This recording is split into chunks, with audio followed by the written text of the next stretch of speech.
Welcome to Richard and Greg, a channel dedicated to discussion, debate and argument on a whole array of topics. Today we have a discussion with Greg concerning accusations of BBC bias and deceit. We look at the criticism levied against the BBC by Prince William and the treatment of his mother, Princess Diana, prior to her death. As always, Greg's comments are controversial. So let's take a look.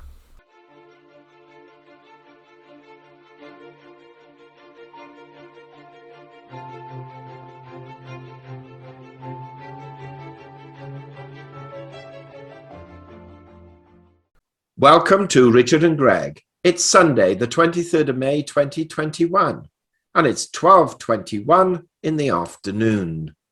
Over recent days, we have seen Prince William, the son of Prince Charles, the next king and heir to the throne of the United Kingdom, criticize the BBC's interview of his mother prior to her death. But there have been other criticisms of the BBC for lack of independence, deceit, and obfuscation of the facts. So, who best to ask when we're talking about deceit and obfuscation than Greg himself, who's an expert in calling this out? Greg, good morning to you. Good morning. Yes, indeed, the BBC is in trouble.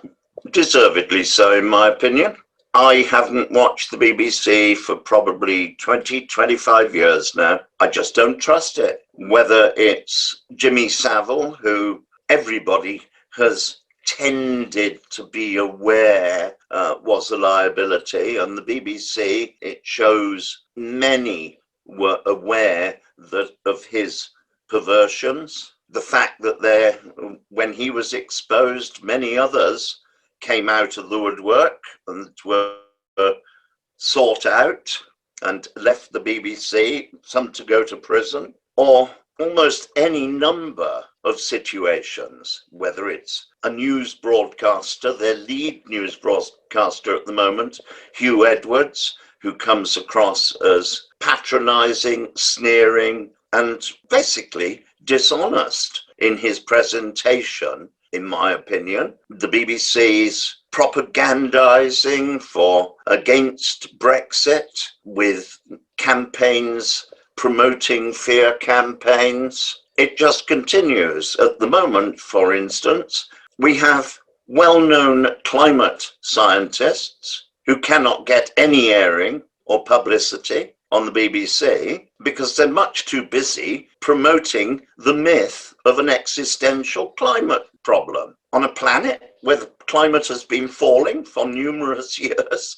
It's just laughable. It's hard to believe anything they put out. But Greg, we're all aware that most media channels are biased anyway, so why should the BBC be singled out? Oh, I think that's very simple to answer. It's a state broadcaster funded with a compulsory tax passed off as a license fee, and you have no choice as to whether you pay it or not.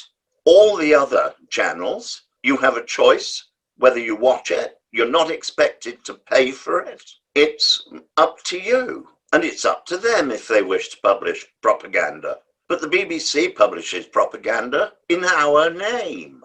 And I think that is morally reprehensible. When it comes to the Princess Diana interviews, yes, they were obtained by deceit by Bashir. He had documents forged that had been shown widely in the media to mislead her brother into creating the introduction. But Diana was waiting to give this interview and was going to give this interview to somebody very shortly, whether or not Bashir existed or not. There were numerous other reporters who were well aware that she wanted to verbalize what she had put in Andrew Morton's book.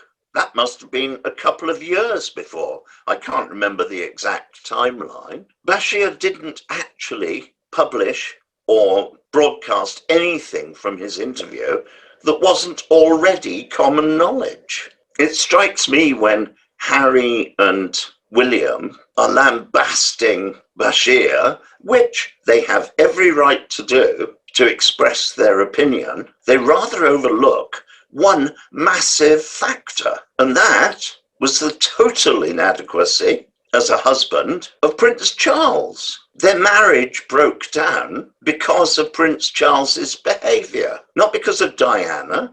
And as she said in her interview, it was difficult to carry on the marriage as there were three in it, not just her and Charles. He had invited into the marriage, before the divorce, a past mistress of his. And yet no one seems to point out the dishonesty of this behavior. This is the person who will become the head of the Church of England. Some moral standard to set, I must say. I think the apportionment of blame is in the wrong place, though there is much to blame the BBC for. I just don't watch it. That is my choice. I resent having to pay for it. Therefore, I feel I have bought the right to speak out against it. Other channels, yeah, they have rubbish on them, but not the continuous, aren't we clever, political propaganda, favoring one side against another, and so it goes on.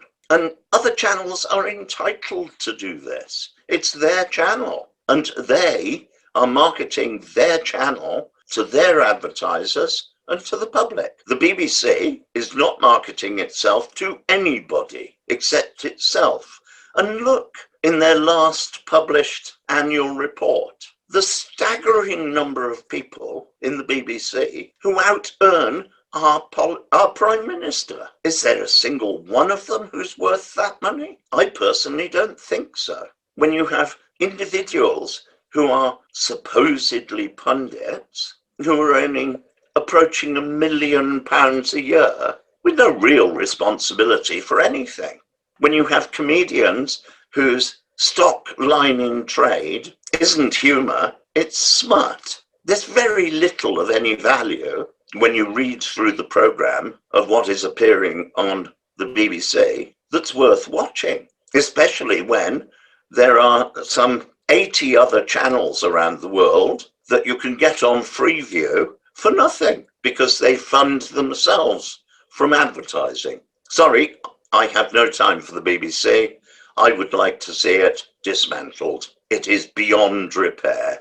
But Greg, what about the argument that they put forward that they do produce programs for minority groups, which a channel reliant on funding via advertising wouldn't deem to put on? Therefore, this is one of the reasons people have to pay a license fee. It's not valid, is it? You can turn on to programs with Indian presenters. You can turn on to Nigerian programs. You can turn on to programs that are in multitudes of other languages, and they're free of charge. The BBC isn't alone in doing this. And if you call minority programs involving degrees of perversion as part of the norm, I'm sorry, the word pervert means perverse to the norm. Why would the norm want to be aware of it? If it's a minority, it's probably a minority for a very good reason. I'm not sure that there is any valid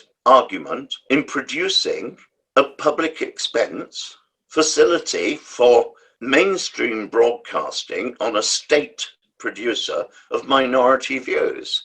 Or do you include in that the minority view against Brexit that the BBC actively campaigned for? And it turned out, despite their efforts and despite the misleading statements from politicians to try and scare people into voting against Brexit, it remained a minority view. And yet the BBC is still sneering about it. It is still putting forward every difficulty again and again and again, but never any of the opportunities that have been created, never any of the successes. Sorry, I don't buy the argument. I understand it, I hear it, but I think it's dishonest. So with that in mind, Greg, what do you think is likely to happen? Do you believe that perhaps the license fee will be abolished, or do you think the status quo will just be maintained? If you are thinking in terms of the status quo, I emphasize state quo. In other words, who is this state that is being represented? Because it's not the majority view of the public. The BBC has lost 56% of its audience in the last 5 years. Hardly surprising, its caliber of production has dropped like a brick.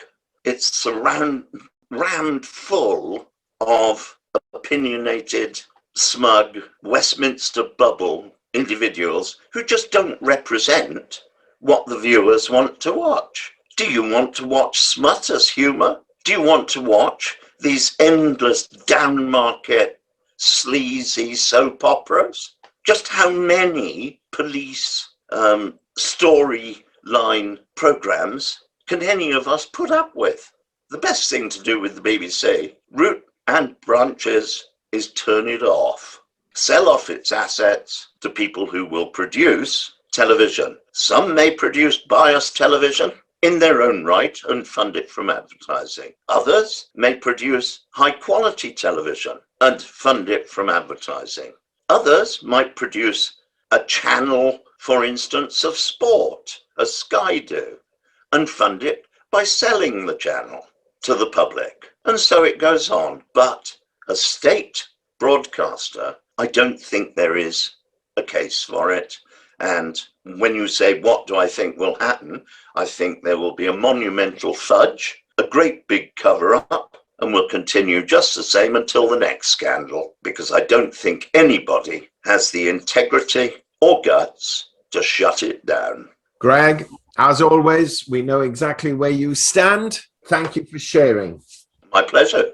We hope you enjoyed that discussion, and if so, kindly subscribe to our channel and press the bell sign so that you are notified of our videos as and when they are published. And also in the description box below, we place links to certain books, articles, and programs which you may find of benefit, and for which we will receive a small commission should you purchase through our link. And this will help support our channel and to enable us to develop it further.